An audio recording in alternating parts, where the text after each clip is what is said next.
মেশিনে ঘাস কাটার উপকারিতা ভাই, মনে করেন যে এই যে খ্যারটা গরু নষ্ট করে, মনে করেন সারা বছরে 10,000 টাকার খ্যার নষ্ট হবে, আমি 20,000 টাকা দিয়ে মেশিনটা কিনেছি, তাহলে আপনার ওই এক বছরে যে খ্যারটা নষ্ট করবি গরু, খ্যার বা ঘাস, এই নষ্টের টাকা দিয়ে আমার একটা মেশিন হয়ে যাবে। তাহলে খামারি ভাইরা যদি কৃপণতা করে মেশিন না কিনে, ইরিয়াল্লাহ 20,000 টাকা আমার নষ্ট হয়ে যাচ্ছে, কৃপণতা করে অনেকেই কেনে না। এই জন্য ভাই আমি আপনারা বলতে চাচ্ছি যে একটা মেশিন আপনারা কিনে নেবেন, আপনার যে খ্যার নষ্ট, ওই নষ্টের টাকা দিয়ে কিন্তু মেশিন হয়ে যাবে। এই জন্যই আমি মেশিনটা কিনে আমার কিচ্ছু নষ্ট হয় না, গোড়া চকচকে, গোড়া পরিষ্কার হয়, নোংরা হয়, মনে করেন ওই দুর্গন্ধে গরু খায়ও না অনেক সময়। এই জন্য আমি মেশিনটা কিনে নিয়েছি ভাই, এতে খুব লাভবান হবেন আপনারা, খেয়ার দাবা কিচ্ছু নষ্ট হইল। কত সময় লাগে এটা কত ভাই, 10 মিনিট কাটলে আপনার 10টা গরু মনে করেন 5 দিন খাবি সর্বনিম্ন 10 মিনিট, 10 থেকে 15 মিনিট। খের আর ঘাস হ্যাঁ, 2 মণ খের কাটে ফেলবেন, 2 মণ খের ঘাস কাটবেন।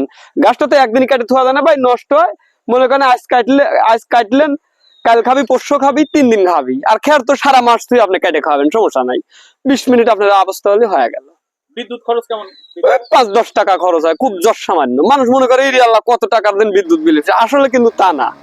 মানে কাজ করার আগেই ভয় পাই আমরা, তাহলে আমরা করবো কেমনে? এই জন্য আমি বাস্তবতা করে আপনারে বলতেছি। আচ্ছা, আর একটা বিষয়, এই যদি ঘাস আপনি হাতে কাটতে যেতেন তাহলে কি মনে করেন ভাই, ঘাস তো আসলে এই সারাদিন পরে কাটে 5টা গরুর ঘাস কাটে আপনি শেষ করতে পারবেন না। আত্মার ব্যথা যন্ত্রণা এই কি কেউ কাটে দেয় ভাই?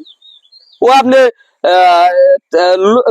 খামারে লোক রাখবেন, তাও কাটপিল হয়, কই না এত কষ্ট করে কাজ করা যায় না, আপনার চাকরি হর বলা জানতো, আপনি কাটে খাওয়ান গা, এরকম কিন্তু হয়।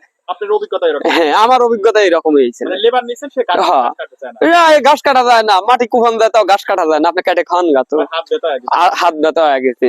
এই জন্যই মেশিনটা আমি কিনে নিয়েছি। আচ্ছা, আপনার মেশিনটা একটু দেখান তো, কাছে গিয়ে দেখান তো। এই যে আমার মেশিন, মোটর আছে, এদের নিচে মোটর আছে। হ্যাঁ, গাছটা খালি মনে করেন যে এরকম এরকম মোটরের সুইচটা টিপে দিয়ে এরকম ধরে দিলি কাটে তুষ করে ফেলবি, ওদের বিদ্যুতের লাইন দিয়ে থুইছি। মানে মনে হয় যে গরু খাইবেরই দেয়নি। মানুষ এসে কয় ভাই আপনি তো গরু খাইবের দেন, এত বড় খামারি, আপনি কিসের খামারি, গরুর গুড়া তো খালি। আমি বুঝবেন না আপনার, আমি কাটে খাওয়াই, যার কারণে গোড়ায় কিছু থাকে না। মানুষ এসে দেখে নষ্ট হয় না, মানুষ বলে যে আপনি গরু কিন্তু খাবেন। অনেক কয়েকদিন আগে গরু বিক্রি করে দিয়েছিলাম, বিভিন্ন জায়গায় ব্যাপারী ট্যাপারি, মধুপুর আপনার চড়াডাঙ্গা, শ্রীকল, বিভিন্ন ভাবে, ভাই আপনি তো গরু খাবি দেন না।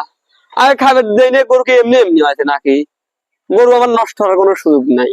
অনেকের খ্যার মনে করলে গরুর গলার পিছনে খ্যারের পালা হয়ে যায়, মানে খ্যার নষ্ট হয়, ওয়ালে ওই ঘাসের পালা হয়ে যায়। কিন্তু না, আপনি দেখেন যে আমার কোনো দিক ওরকম নষ্ট নাই, পরিষ্কার। ওই দেখেন আমার যে গরুর গোবর রয়েছে, শুধু গোবর, ওরিন ধান কাটা খেয়ারও নাই, গাছও নাই। আপনি ওখানে যা দেখে আসেন।